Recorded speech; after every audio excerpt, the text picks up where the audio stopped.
Well, I was going to start this video outside. However, in the last sort of 5 to 10 minutes, the weather's gone from like sunshine to now absolutely pouring down rain. But I guess that's what you get when you go up north. I'm in Manchester right now. I'm back in the R8. And I thought I'd just do a little video whilst I'm moving around so much at the minute, because I'm filming for Drift Queen and I'm doing a lot of jobs sort of around the north. I thought I'd bring the R8 with me to really get some miles on the clock and experience it as a road trip to go from London to Manchester, Manchester to Edinburgh, and then Edinburgh all the way back down.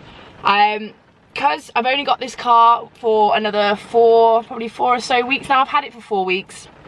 I've got another 4 weeks with it. And yeah, I kind of just want to spend some time with it. Sounds awful, it's like a relationship, isn't it? Because as I said, I've had it for a month now, and there are a few things that I've been noticing about ownership of a car like this. But we'll get into that as soon as I get on the road. I've just had the car valeted when I stopped in Manchester. Check this guy out, Urban Valet's absolute hero of a geezer. I mean, he looks like an MMA fighter.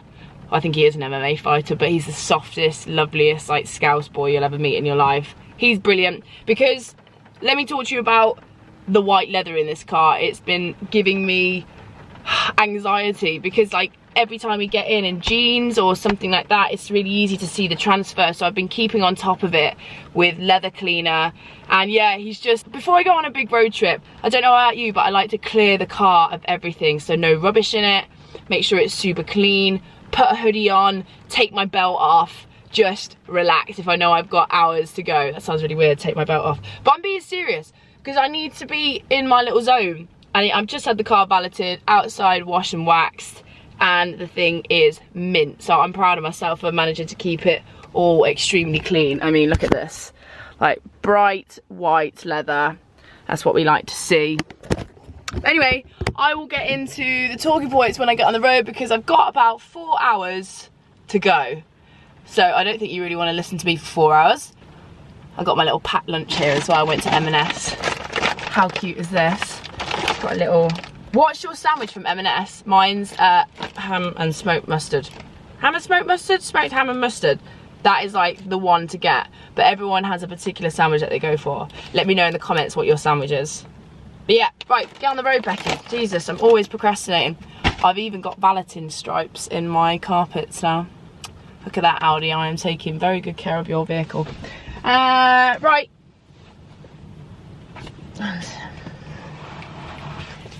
It's officially road trip time. Just hoping this lovely weather's gonna pack it in. Right, let's get on the road. No road trip would be complete without a quick milkshake stop from McDonald's. Although, you know, they've changed it to plastic straws, and I'm all about the plastic straw life. Paper straws and a milkshake. Nah, it's not happening. Yep, getting very good at threading this thing through McDonald's drive-thrus as well. Yeah. Thank you so much. Perfect, thank you. Ideal. Let's go. So one thing that I did want to talk about is I've been experiencing quite a lot of different behaviour towards me on the road in this car, to the point where I've actually had a stand-up argument with someone on the side of the road because of him cutting across to try and block me off at an island, and then him basically nearly running into me. I mean, I don't understand, like, why just because you saw someone driving a nice car that would change the way that you react on the road. In the same way, when I drive the BMW, people are like smiling at it, they let me out, they literally like flash me to let me out, even if I haven't even indicated or signalled. They're so respectful of it, and I've always been so used to that. Like, everyone loves seeing the E21, and I don't have a problem trying to move out in traffic, and you know, people are always coming up alongside it just to sort of take pictures and things like that. In this,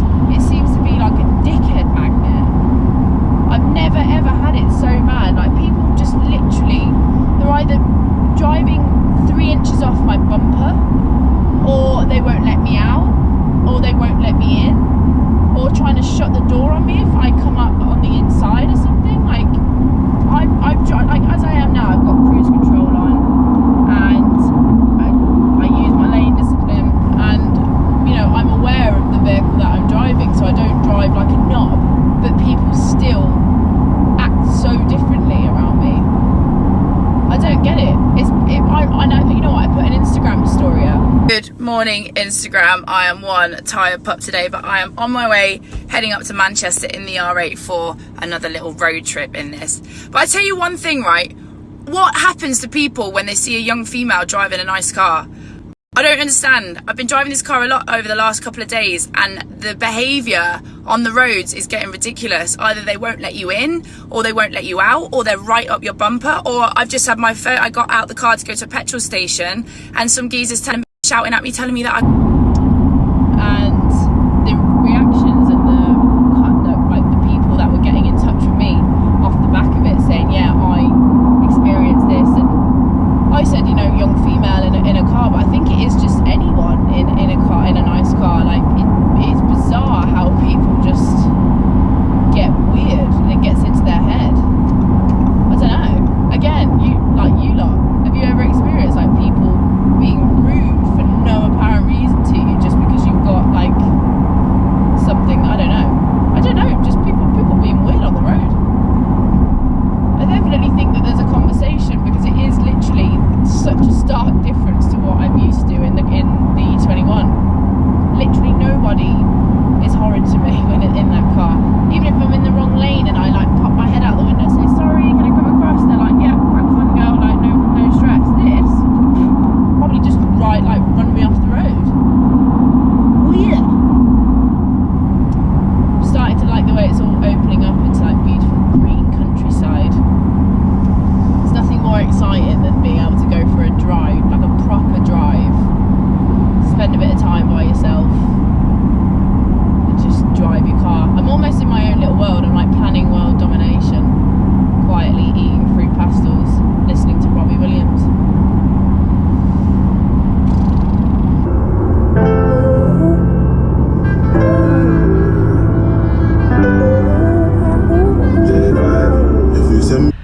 So I've just stopped to re-rig my GoPros, and oh my god, look at the scenery around us. Like, it is just pure green for miles.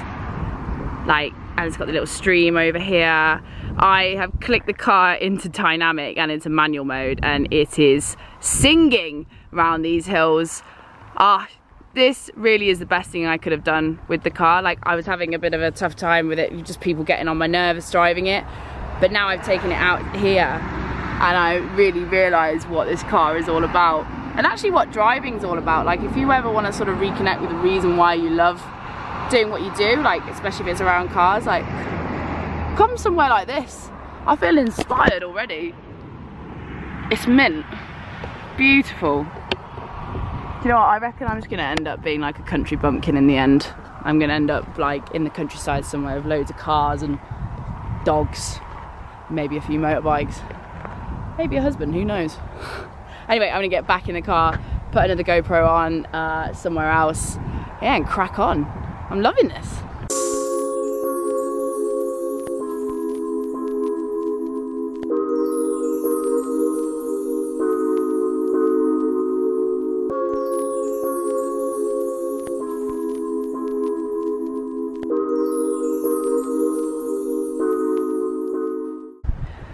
Honestly, it's just miles and miles of road, just me in the car by ourselves. Like, it's crazy. Look at the little sheeps. I keep like stopping on these little sides of the road just to sort of breathe it all in and trying to get as much fresh air into my body as possible. Just yeah, I am getting like slightly rained on. But anyway, I'm only actually about 40 minutes from my destination, so I'm a bit gutted. That's why that's why I'm trying to sort of drag out the drive as long as possible, really, before it gets dark. The car is performing incredible as always. I'm just loving it. There's not really a lot more I can say than that, other than it's just a great driver's car. If only I had like a little bit more space, but if you put something like a roof box on it, it'd look pretty cool. Or would it? No, I've seen them in the States, but then you have to lower them at the same time to get the whole sort of like Jon Olsen effect. But yeah, having a a great day, really. It's just me and the car. Woo. Tell you what though, this is definitely where OAPs go to misbehave. I've seen a couple of questionable overtakes whilst I've just been sat here. And yeah, and it's normally a granddad in an XC90. This is basically, yeah, where the old people go to misbehave, isn't it? Right, back in. Look at this thing. Road presence. Oh boy. Oh, try not to get killed. Okay, hold on. I feel like as we're in Scotland, it's only right we listen to Lewis Capaldi, right? On during this time, I feel there's no one to save. True Scottish style. You know what the thing is with a car like this as well? Like, you don't have to push it over the edge. Like, you can enjoy the way it hugs the road, even when you're just driving along, like not giving it beats. Like, I'm just driving through the hills here now. I'm actually cow spotting because I have a real soft spot for baby cows. And yeah, not even taking it too mental, but just really enjoying it. You know, when I first got this car and I said I was going to make content about, you know, what is it really like to own a supercar, and I've been a little bit negative because of some of the stuff that happened, obviously with other drivers, the way they've been like sort of acting around me or around the car, whatever. And you know, she's a thirsty girl. I put like maybe 600 pounds worth of fuel in July to now, which is quite a lot. It's not what I'm used to, but you know, I don't get off on being posy. Like, it doesn't really bother me too much. Like, I don't need to have a car like this to be like, oh yeah, check me out. That part of things isn't like part of the appeal for me. This is the appeal right now. If I had one of these and I had the ability to just go off with a mate, with a boyfriend, whatever, to just go driving and just relax, because I honestly feel like my head has already decompressed and already started to just calm down and stop the chatter a little bit, you know, like just constant, like, what am I doing next, where am I going, what's next, like, you know, all I can do now is like just look out the window, cows, look out the window and enjoy the scenery around me. But then you still have that wicked V10 naturally aspirated push sat behind you if you do want to give it a little, you know, little blip around some corners. Man, this is good. I needed this. Well, I'm like almost at my destination now, and I have driven into what can only be described as some sort of apocalyptic storm. It's gone from like absolutely raining, like proper shitting it down, to like these mental black clouds and just crazy lightning. What is going on with Scottish weather? Unbelievable. But I tell you what, guys, today's been an absolute dream. Even though I've had to drive like nearly 200 miles, I think. Like, it's just been an absolute pleasure. I've really enjoyed it. I'm just gonna get to my hotel now, get this video edited for you guys, because I am really doing well with my content at the minute and getting it out and really starting to enjoy it. I enjoy getting your feedback as well. So if there's any of the, oh, I just burped, sorry. Yeah, I'm really enjoying making content for you guys at the minute, because you know, the feedback that you've all been given is that you like seeing what I get up to when I'm not presenting, that sort of stuff. So yeah, just gonna keep on making videos for you. Aren't you a lucky bunch? Well, catch me again soon for more videos with the R8, or I don't know, could be a motorbike, could be a tri-bike, I don't even know what one of those is. Catch you again soon. Bye.